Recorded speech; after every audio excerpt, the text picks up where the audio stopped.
नमस्ते, मेरो नाम दर्शन थापा। यो भिडियो चाहिँ मैले बनाउनुको मुख्य कारण के हो भन्दाखेरि यो भिडियो चाहिँ मेरो लास्ट चान्स हो।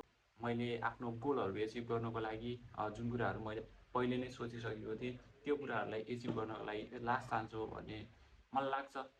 किन भन्दाखेरि मेरो स्टडी पनि सकिन लागिसक्यो अनि मलाई जुन कुराहरू गर्नु छ त्यो कुराहरू मैले पहिले गरेँ। मैले गोल एचिभ गर्नको लागि मैले जुन कुराहरू गरेँ एकचोटि म फेल भएँ अनि मलाई लाग्यो म एकदमै डिमोटिभेट भएर मलाई लागेको थियो कि लाइफमा म सेकेन्डचोटि म त्यो कुराहरू गर्न सक्दिनँ। त्यतिसम्म म डिमोटिभेट भएको थिएँ। सो त्यस कारणले गर्दाखेरि पनि मलाई लागिसकेको थियो कि म के गर्न सक्दिनँ जस्तो लागिसकेको थियो। म रिटर्न फेरि ब्याक आउन सक्दिनँ, म आफ्नो गोलहरूलाई एचिभ गर्न सक्दिनँ जस्तो लागिरहेको थियो। त्यसैले पनि एकदमै डिमोटिभेट भएँ। बट मलाई लाग्यो कि अब यति डिमोटिभेट भएर अब त्यो हुन्छ नि, त्यो कुराहरूले सताइरहने रहेछ कि अब तपाईँहरूले कुनै कुनै गोलहरू सेट गर्नुभयो, म यो गर्छु भनेर सेट गर्नुभयो र त्यसलाई अब हुन्छ नि त्यसलाई यत्तिकै आफूले कम्प्लिट गोलहरू एचिभ गर्न आफूले पाउन नसकेपछि एकदमै गाह्रो हुने रहेछ कि। मतलब ती कुराहरू याद आइरहने, रिग्रेट भइरहने, होइन मैले यस्तो गरेको भए यस्तो हुन्थ्यो होला, अनि यस्तो गरेको भए यस्तो हुन्थ्यो, लास्ट रिग्रेट भइरहने, मलाई त पछुत लागिरहने अनि टेन्सन पनि भइराख्ने। त्यस कारणले गर्दाखेरि पनि मैले एकदमै डिमोटिभेट फिल भयो कि।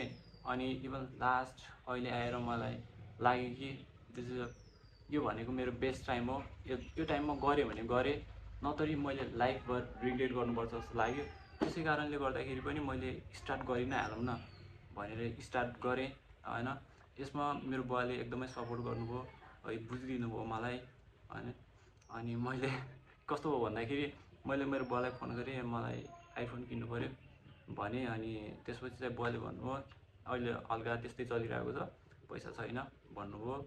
अनि त्यसपछि पनि अब मैले भने कि बुवा मलाई एक लास्ट चान्स दिनु न बुवा, होइन म यो पछि हजुरहरूलाई केही भन्दिनँ, जस्ट मेरो लागि यो इन्भेस्टमेन्ट जस्तै हो, म हजुरलाई यसपछि म केही माग्दिनँ भने।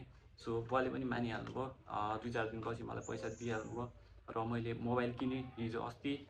मैले जुन कुराहरू गर्न चाहिरहेको थिएँ त्यसमा मैले के खोजेँ भन्दाखेरि पर्फेक्ट भएपछि मात्र म स्टार्ट गर्छु भन्ने सोचेँ। इभन युट्युब पनि मैले पर्फेक्ट भएपछि मात्र स्टार्ट गर्छु भन्ने सोचेँ कि। तर म कहिले नै पर्फेक्ट भएन कि।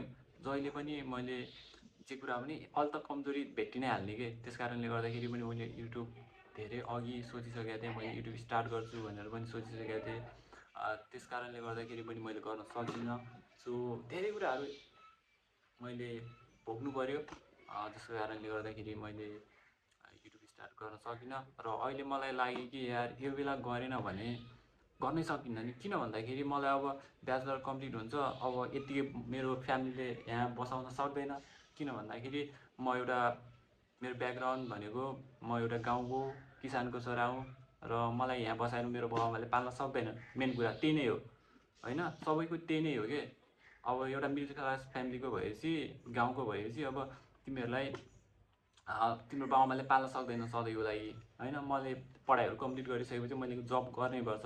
कसैलाई त एकदमै प्रेसर परिरहेको हुन्छ, अब 12 पास गर्ने बित्तिकै विदेश हिँड्नुपर्ने हुन्छ कि। किन भन्दाखेरि फ्यामिलीलाई त्यत्तिकै हुन्छ, अब घरमा बसेर खानलाई अन्नै हुन्न क्या कुनै बेला। अब मिडल क्लासको मान्छेहरू अब आफ्नो हुन्छ नि गोललाई त्यागेर भए पनि, आफूले जुन कुराहरू गर्न चाहिरहेको छ त्यसलाई त्यागेर भए पनि फ्यामिलीको लागि हामीहरू विदेश वा के कामहरू गरिराख्नुपर्छ।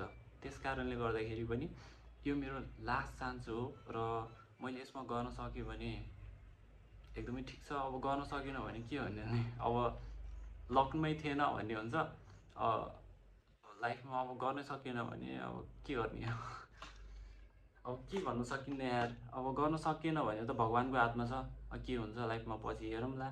म चाहिँ गल्तीदेखि सधैँ टाढा भाग्छु कि होइन। म गल्ती गर्नै चाहदिनँ कि। किन भन्दाखेरि गल्ती गऱ्यो भने मान्छेहरूले के भन्छ होइन, अरूले के सोध्छ त्यस्तो लाग्छ कि मलाई चाहिँ है। म हल्का इन्ट्रोभर्ट टाइपको मान्छे हो र मलाई गल्ती गर्ने, म इभन क्लासमा पनि सरहरूले के सोधेको बेला यो राइट हो कि रङ हो कि म एकदमै कन्फ्युज भएर एकदमै चुप फ्रिज भइहाल्थ्यो कि। मेरो दिमागमा केही आउँदैन थियो कि, त्यस्तो हुन्थ्यो है।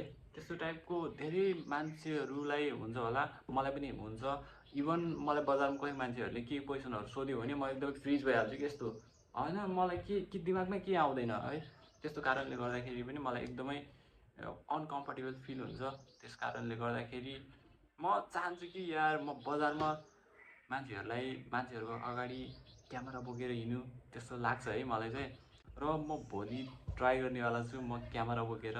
यहाँ म सक्छु कि सक्दैन मलाई थाहा छैन, बट म ट्राई गर्नेवाला छु। यस्तै गरेर अरू कन्टेन्टहरू पनि आउँछ र मैले यो अनएडिटेड कन्टेन्ट हो र मैले यसमा केही पनि एडिट गरेको छैन, जे छ त्यही छ।